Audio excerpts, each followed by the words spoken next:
Hello and welcome to the DFS_PhD show for today, the 25th of April. Remember, you're good enough, you're strong enough, and gosh darn it, someone's got to win that money. Might as well be us. And now on PredictionStrike, the app can use promo code PhD for their best offer. Help us both out. I say us both because one of their marketing guys, Foreign Star, has been in our Discord for a while, not being solicitous or anything. Seemed like a good opportunity for our first sponsorship. Check out the website, make a deposit of $20, help out everybody, and enjoy market-based trading. So obviously, you get the most liquid markets in the biggest players, less liquid markets if that's what you prefer. That's sometimes what I prefer in the smaller players. So I was looking at Miami Heat yesterday, took my first position or got my first position in Diego Gomez. So you can follow along. I created a channel in the Discord. Join up, and yeah, we can talk prediction strike and yeah, the stock market for athletes kind of thing.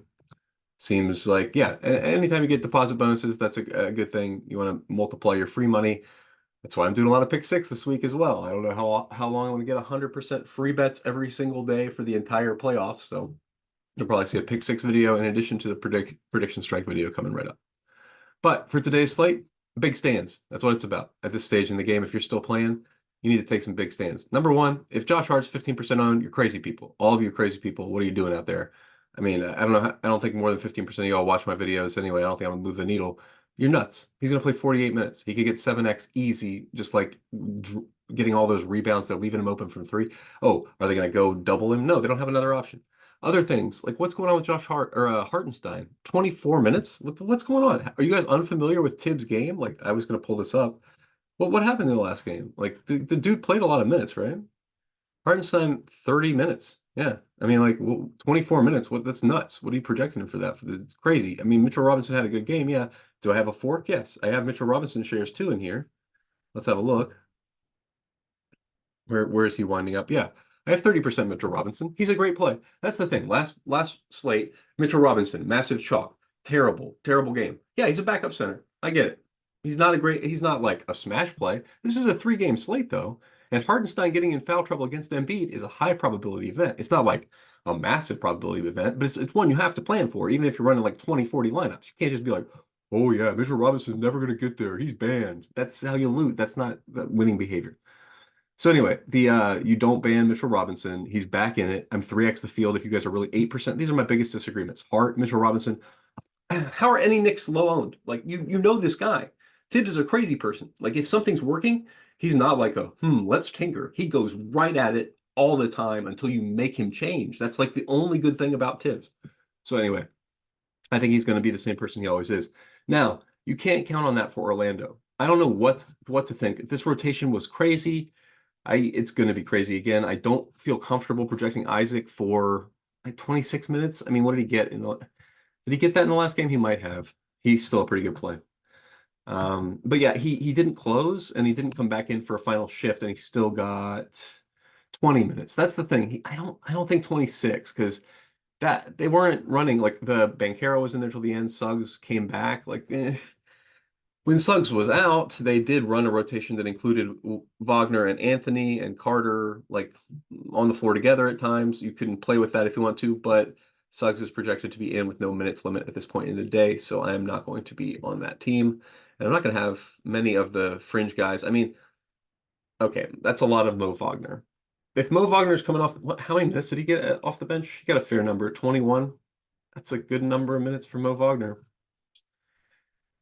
But still, I don't think I can be like, if y'all are at 35%, that's a significant amount of Mo Wagner. I don't feel good about that, just like I don't feel good about 40% Jonathan Isaac with insecure minutes. You know what I mean? Like, so neither way. Yeah, he only wound up with 20 in the last game. He's at 26. I mean, granted, he missed all the shots, but like, I don't know, man. I'm not heavy on Isaac today for sure. All of these guys are just gross. Why would you play anybody from this rotation? It was so gross. And okay, not in a vacuum, but at 40%, 30% owned, if that's what your sites are saying as well, I can't get there. This is absurd. I don't know what's going on. I'm going to have to limit all these guys. I can't play 40% Isaac. I'm like 25, 30% overall sure that he even has that role on the team consistently. He's great. He's very good at points per minute if he gets those minutes. just they got guys. They got Mo and WCJ, and you can make a case that either one of them's better against Allen. But I mean, yeah, this is not a great matchup. Like maybe in another round you get a different situation. But I can see him getting fully dropped from the rotation if he doesn't start. So be careful with Isaac. Like they could go with WCJ and Mo, and then Banchero playing a little bit bigger, right? Like that doesn't seem smart. I don't think they'd do that, but that's range of outcomes definitely. And that's the thing. WCJ today at 5%.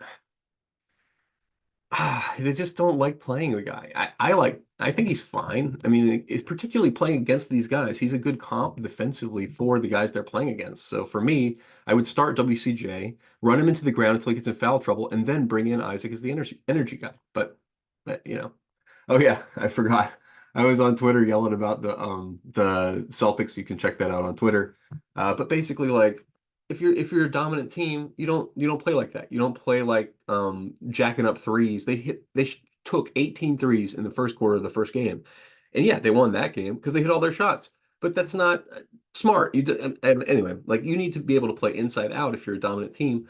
Every single position, they have a positional advantage in that matchup. Like height wise, huge, except for Porzingis. And that's the one guy they put inside. I've been in this position in rec ball where, like, yeah, I'm the biggest guy on your team. So you want me to go down in the post? You see that guy 6'11, like I'm only 6'8. What do you want me to do in the post against this guy? That's not where I have my advantage. You know what I mean? So Porzingis on Adebayo in the post, it's the same thing. There's just no advantage for them down there. And anyway, it's tough situation with Horford. They need a bigger big to be able to play dominant basketball. I mean, I know that's not, I don't know if that's currently that's probably not accepted wisdom right now in basketball. So I'll just chill out on that. But you can play 100% Josh Hart today if you want. Today, the thing I'm most sure about on the slate is what I'm mirroring here in my ownerships. I am most sure that Thibodeau is a crazy person. He's an absolute nutso fool. There is a chance, like for real, like Hartenstein didn't he get in foul trouble too? Let's check this out. So let's go to the last game for the Knicks. And let's double check what was going on with Hartenstein's fouls, because I think he played up until he was unable to play pretty much every shift. Two fouls, yep. He played 640 and got two fouls. Then he played again, didn't get his third. Played, check this out, played almost the entire third period. Played 10:34 until he got a foul. And anyway, then came back in a little bit. So the second half here, this is what I think his rotation is. 10:34 plus 7 minutes. So 17:34 times two. I think he gets 35 and a half minutes in a regular game where he doesn't get in foul trouble. That's what I think Tibbs has in mind for Hartenstein. So for me, that makes him the absolute best play of the slate. I mean, hands down. And I'm gonna take a 10x stand because like the last time I had this idea on Zubats, it was clear from his minutes that he was going to get those minutes. I did not take the full stand on it, and I felt bad about it. So I'm gonna lose all my money on Hartenstein and Hart today, and you can too if you want to. I am gonna do Showdown though, so it's not quite good enough, strong enough time. Let me do. Where is Showdown? I haven't even looked at it yet. So welcome to How You Do Showdown Live. 100K up top though. I prefer that honestly at this point to a three gamer for how I'm actually gonna. I'm probably not taking any more classic shots. This is just gross. I don't really like the 100K. Uh, you guys have just been beating me all season at that. So I'm not confident in my even short classic as I am that I can beat anybody at Showdown. So I'm going to tell you what to do for Showdown as well. And yeah, obviously don't. Yeah, okay, here we go. So what do we got for value? This is the Denver Lakers game. Ooh, a little bit nuts. So possible captains: Jokic, AD, LeBron, D'Lo because he's been going off crazy, Jamal Murray because he's got that upside. That's kind of maybe all over MPJ. Anybody, they have to have the ability to go crazy off, and there's no value. Yep, I agree with all this. I remain surprised that they are playing DeAndre Jordan over Najee. I thought Najee did fine this season, but that's fine. They're doing that. Okay. So yeah, Gabe Vincent. He's seeing massive minutes, right? 15 minutes, 8 minutes. Hmm. I mean, what are we giving him here? We could be giving him about 12 minutes. Giving him about 12 minutes. All right.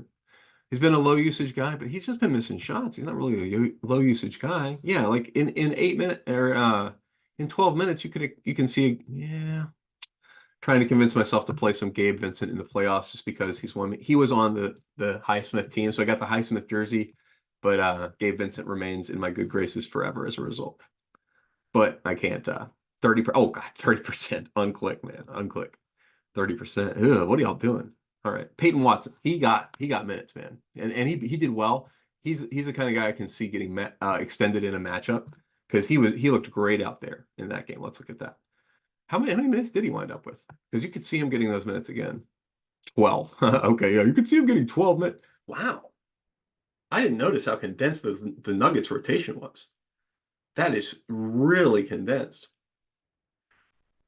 Well, number one, I'm not sure they need to do all that to beat the Lakers normally. So don't like this isn't like a Tibbs situation, right? Where that's not something they do every night. That's why that's got me saying, huh? Because on the other side, the Lakers did match it close. No, we got one, two, three, all starters over 35 minutes, and we didn't have Austin Reeves make it to 35, so not quite as condensed. But wow, really condensed rotations here. Let's make sure that's mirrored well enough. Is it? No, these bench guys are getting too many minutes. All right, we got like 20 to Taurean Prince. Did he get those? He did. Wow. Okay. Well, I assume so. All right. So the next thing to do is to check where is the field really weighed by the last game. Somebody did badly or somebody did well. Wow, these percentages are just, it's a pretty efficiently priced slate. Yeah, I don't, I guess Reeves is pretty low on this list. Yeah.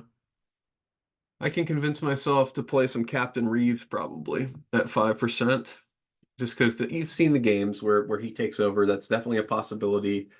He had kind of a down game. You know, D'Lo had the up game, so D'Lo's a little bit nuts. Yeah, that's a good point. The Magic rotation. I don't know what to do with those guards either. So if you have a lean about like Cole Anthony versus Suggs versus Fultz, Suggs has the injury, right? Like this is back to main slate talk for a little bit because really, I mean, I don't know if I have anything to say for the showdown. So showdown rules wise, I mean, like I'll probably pop on. Yeah, I left on my no more than that's a light-handed dupe thing. I just don't want to get the worst dupes. Um, I mean, I like this top one. A Geo mean own of 21, just to have a light hand where I can still have some dupes. So probably the highest ROI dupes, you know what I mean? If that makes sense. So then, oh, right. I'm talking about salary. I would probably go about 47.5 to 49.8.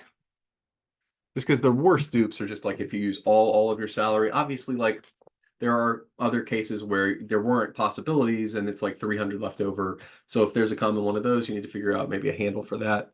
I need to figure out a handle for that. But anyway, so yeah, just click go, see what happens. If it happens quickly, we'll talk about it on the stream. If not, I don't think I can. No rule. You don't think you can do that? Wow.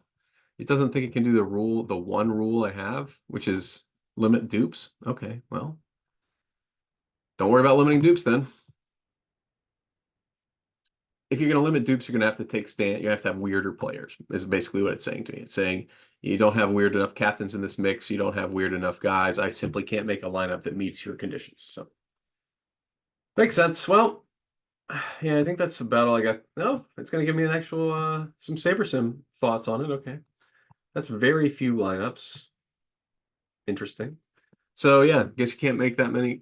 Wow, I guess it's super. Yeah, my observation about it being efficiently priced means there's not that many combinations you can make with the captains you want to have. So if you have a lean about Aaron Gordon's, Reeves, Hachimura, KCP, anybody off the bench who you think could get extended, I had that lean. Like Watson, I think is a great defender. They might extend him a little bit. Maybe that's where I got to go. If he's 0.84% captain, I think it's a higher than 1% chance he has a show out game when like one of the old guard guys, whether it's Aaron Gordon or KCP or somebody leaves the door open. Because I mean, these missed shots, it's not leaving the door open, right? That's just a missing, it's a emotional interpretation of things. But yeah, this is about the right breakdown of captains. That's probably what I would do. I don't think I'm gonna run 20, but just a representative 20. Yeah, I'll have one or I think I have two right now in the 100K for that.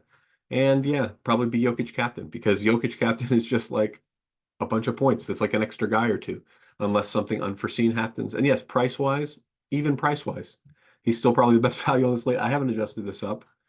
I feel like if I was going to adjust it, I would adjust it up as well. Like he might play more minutes. His usage is incredible. I think I would have like 70 plus. So anyway, remember, you're good enough, you're strong enough. Gosh darn it, someone's got to win that money. Might as well be us on Prediction Strike. Promo code PhD.